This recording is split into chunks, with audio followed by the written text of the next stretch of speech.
okay, I can hold for one more year, but why? To say goodbye in every single tournament? I mean, I don't have that ego to need that. For me today, I mean, don't make sense to keep going knowing that I don't have the real chance to be competitive the way that I like to be. It's always a pleasure playing against you. You're a big champion.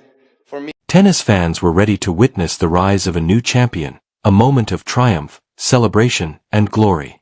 But what unfolded on the court was something far more powerful, something no one saw coming. After securing the biggest victory of her career, Alex Eala didn't raise her arms in joy. She collapsed, overwhelmed, her body giving in to the weight of the moment. The stadium fell silent. This wasn't just a win, it was the release of years of sacrifice, pain, and relentless determination. Yet the most shocking scene wasn't on the court, it was happening thousands of miles away. Watching from his home, Rafael Nadal, one of the fiercest and most unbreakable competitors the sport has ever known, was brought to tears.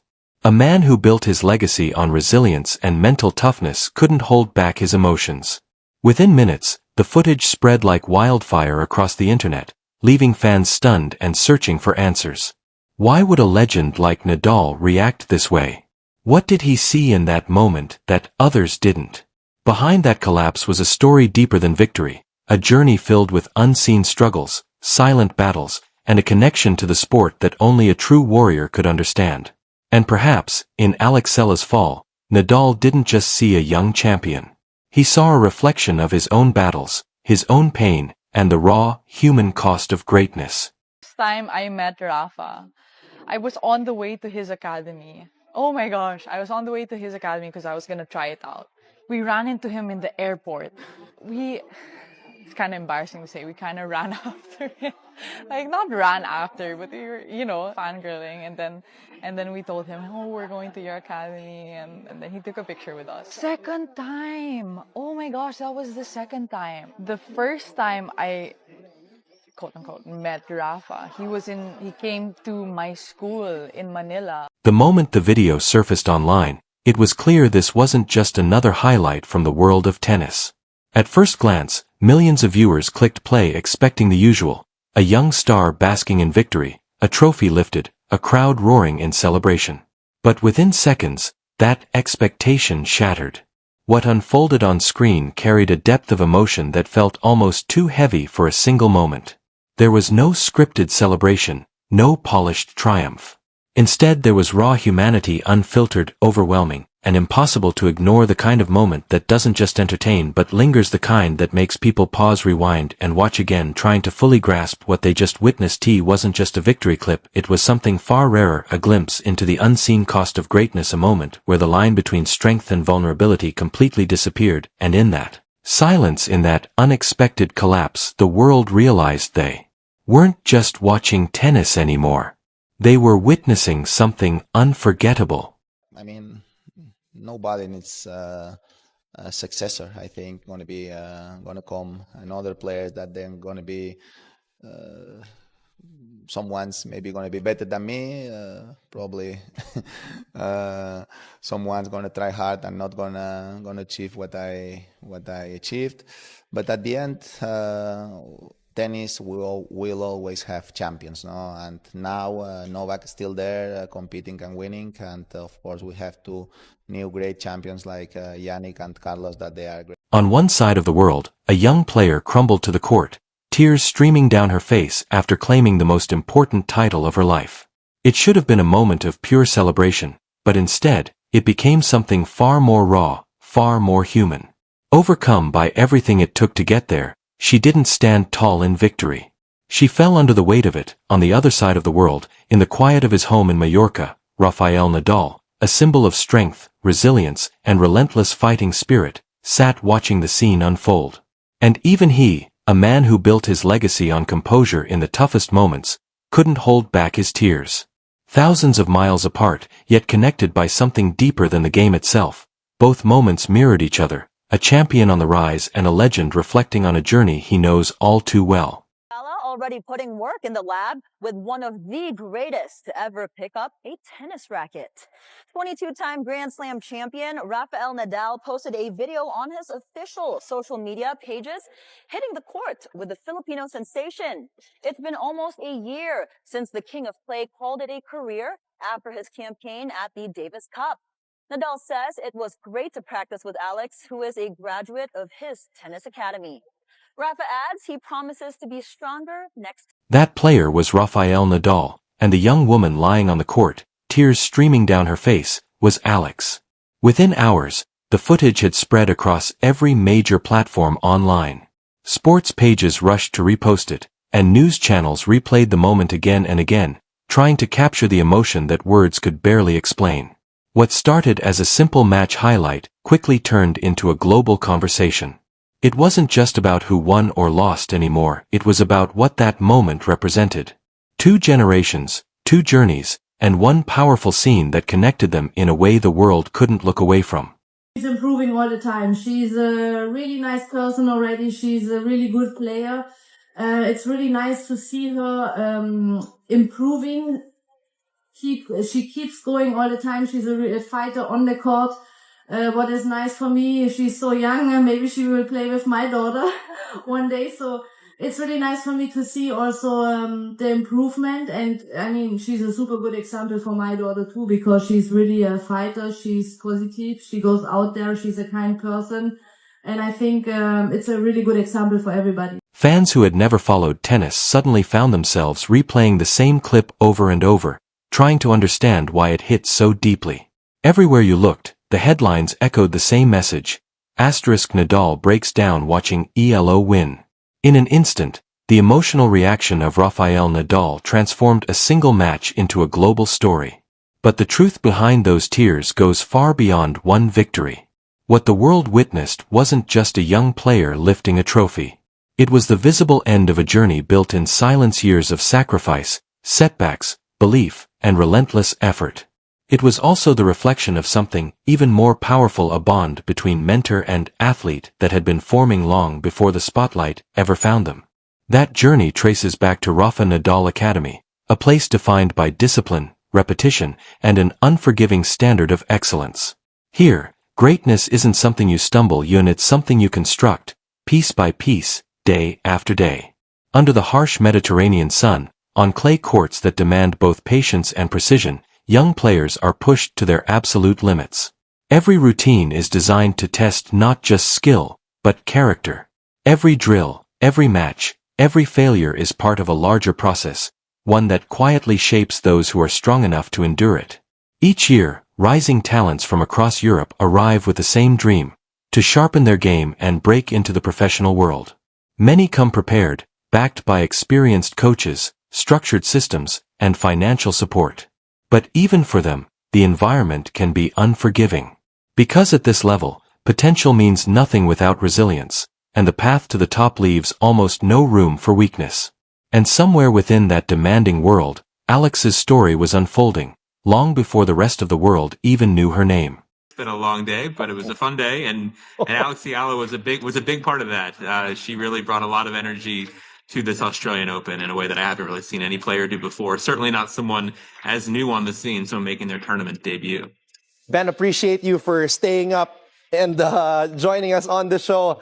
Ben, I want to ask you, what first drew you personally to the story of Alex Eala? And at what point did you realize that her rise was becoming something bigger than, just a new tennis sensation from the Philippines?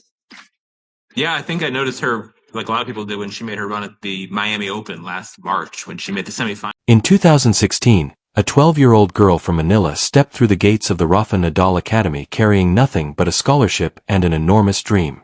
Her name was Alex Eala, and at that moment, almost no one outside those courts knew what to expect from her. She didn't arrive with a presence that immediately demands attention. She was small for her age, naturally quiet, and came from Philippines, a nation rich in sporting passion, but not known for producing tennis stars on the global stage.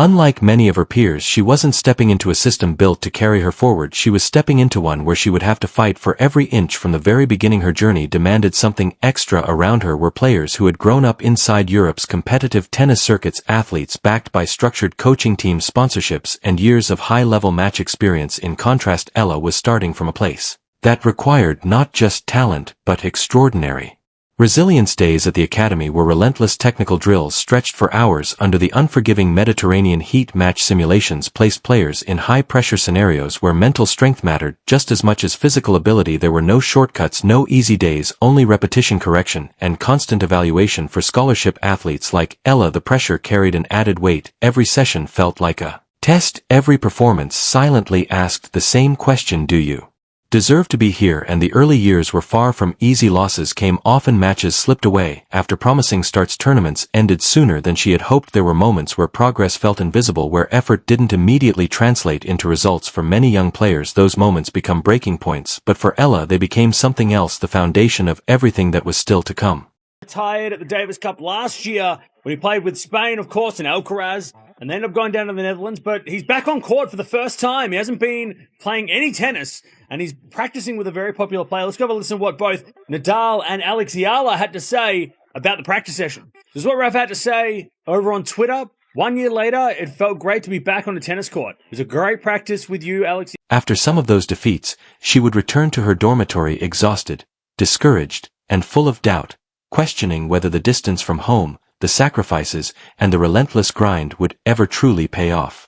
But no matter how heavy those nights felt, the next morning she always did the same thing. She showed up again. That quiet, stubborn persistence didn't go unnoticed. Amid his own battles, tournaments, injuries, and remarkable comebacks, Rafael Nadal would occasionally turn his attention to the young players developing at the Rafa Nadal Academy. At first, there was nothing official about his interest in Ella. No headlines, no announcements. Just observation. He watched her during practice, during junior matches, in moments where pressure revealed more than talent ever could. And what he saw felt familiar. Her left-handed forehand began to stand out, heavy with topspin, yet controlled, measured, never reckless. But more than technique, it was her mentality that drew his attention. When rallies intensified and others began to rush or panic, Ella didn't break. She absorbed the pressure, settled into it, and responded with even greater focus. It was a rare quality, the kind that cannot be taught easily. It reminded Nadal of something deeper, the mindset that had shaped his own journey to the top of professional tennis. As the years passed, Ella's growth continued. It wasn't explosive or sudden. There were no overnight transformations. Instead, it was steady, almost quiet, the kind of progress that only becomes visible when you look back and realize how far someone has come. Her decision-making in crucial moments began to reflect a maturity beyond her age. She didn't rush points. She didn't chase low-percentage winners. She built rallies with patience, waiting, reading, constructing each exchange until the right opportunity revealed itself. It was the game of someone who understood that tennis isn't just about hitting harder, it's about thinking better. Who were your idols when you were growing up? So obviously Rafa Nadal was a big one. On the girls' side, I really looked up to Maria Sharapova and Lina. And then a bit later on, Halep and Barty also, yeah. The victory pushed her firmly onto the radar of international tennis observers. By the following year, Alexandra Ella began stepping into the world of professional tournaments, and the shift in level was immediate, almost brutal. Her opponents were no longer juniors finding their way. They were older, stronger, and far more experienced in handling pressure at the highest level. Matches became tougher, margins thinner. And once again, the losses returned, sometimes sharp, sometimes difficult to process. But nothing about her response changed. The same pattern that had defined her early days at the Rafa Nadal Academy continued. After every defeat, she didn't retreat, she reflected. She studied her mistakes, adjusted her approach, and quietly prepared for the next opportunity. Then came the moment that changed everything. In March 2025, Ella received a wild card entry into the Miami Open, one of the most prestigious hard-court events on the WTA calendar. At the time, Her rankings sat outside the top 100. Expectations were low. For many, her presence in the draw was simply a chance to gain experience. But what followed was anything but ordinary. She stunned the field with an early upset, catching the attention of analysts who initially labeled it as a surprising yet isolated result. However, when she followed it up by defeating Jelena Ostapenko in the third round, the narrative began to shift. Ostapenko's explosive, high-risk style has overwhelmed even the most seasoned professionals. Yet, Eala never looked rattled. She stayed composed, adjusted her tactics mid-match, and absorbed the pace instead of fighting against it. It wasn't just a win, it was a statement of control under pressure. The tennis world started watching more closely. Then came the quarterfinal, her biggest test yet. Across the net stood Iga Swiatek, the reigning world number 2 and one of the most dominant forces in women's tennis over the previous 3 seasons. For most analysts, this was where the run would end. Experience, ranking, and consistency all pointed in one direction. Very few expected what was about to happen.